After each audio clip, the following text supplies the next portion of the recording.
What's up guys, today I'm going to be showing you how I got published at the age of 19 and how you can get published in medical research as well. So just a bit about me for those of you guys who don't know me, my name is Uzair. I'm a fourth year medical student at the Royal College of Surgeons in Ireland. I did 2 summers of research in Toronto at the University of Health Network at the University of Toronto, and I got published over there. Here's my official Google Scholar profile. You guys can find it as well online. As you can see, I have 6 results shown. 3 of those are publications, 3 of those are abstracts at conferences, and hopefully more publications are still pending and are going to come down the road. A lot of people think, oh my god, you got published, that's crazy. No, it's actually a lot easier than you think. You just need the right mentor and you need the right motivation to get published in medical research. I'm going to be dividing this up into 4 easy steps. The first 2 steps are preparation and the next 2 are action. So step 1, you want to make a CV. Your resume should be 2 pages max with 2 references, ideally someone who is in healthcare or in research to vouch for you. Your resume does not need to be pretty, it does not need to look extravagant or anything, it just needs to be clear and concise. You are emailing really busy researchers. You have 1 minute to pitch yourself to them. You got to make it good. Step 2, you want to make an email template, something that you can just copy, paste, and just change up really quickly and send off an email. In this email template, you want to present yourself, you want to show interest in the specialty, interest in their work, and actually give your goals and aspirations. In this sample template, as you can see, I have addressed the doctor or the professor, I've given a sentence to introduce myself, the college I go to, the year I'm studying in, and also give a sentence on what my goals are, whether that's obtaining residency in the United States or Canada, or whether that's actually getting into medical school.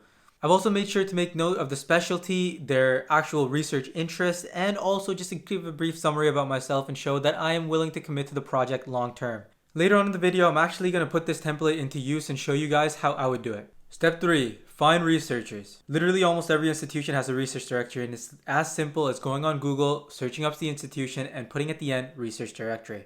For example, if you want to research at the University College London, you would literally search up University College London research directory. Imperial College of London Research Directory, University of Health Network Research Directory. I'm sure you get the point. Go on their webpage, find a researcher, and find the page where it shows the researcher's contact, it shows their specialty, and their research interests. So what you would do is you would just go into Google and you would just type in UHN Research Directory or any institution and research directory. You would hit search and click on the page where it has all scientists or all researchers. And essentially you're just going to find alphabetical list. It's going to be different on every page obviously, but let's find a researcher here. Let's go to B, Andrea Besjak is fine.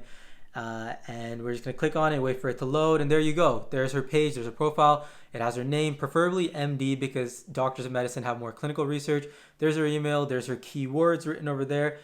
It might also have a bio. I'd highly recommend just reading the bio, but really all the information you kind of need is just there where you have her name, you have her email address, and you have the keywords. That's what we need for the email template. So now step 4, you're going to email them. You want to make it a short and simple email because honestly, they're probably not going to read through it. They're probably just going to skim it or just discard it. So you want to really catch their attention and really get your point across really quickly. So for example, how I would do it is this. As you can see right here, I've addressed Dr. Besjak directly. I've introduced myself as Uzair Malik, a 4th year medical student at the Royal College of Surgeons in Ireland.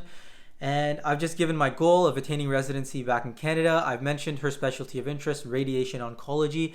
And I've also just mentioned my timeline as well, mid-May to August 2021. I'm not applying this year, but this is just for a point of reference. And I've also just given a brief summary of my CV or resume, like the main point that kind of makes me stick out, which is the fact that I have research experience in the past, both at the University of Health Network and within RCSI.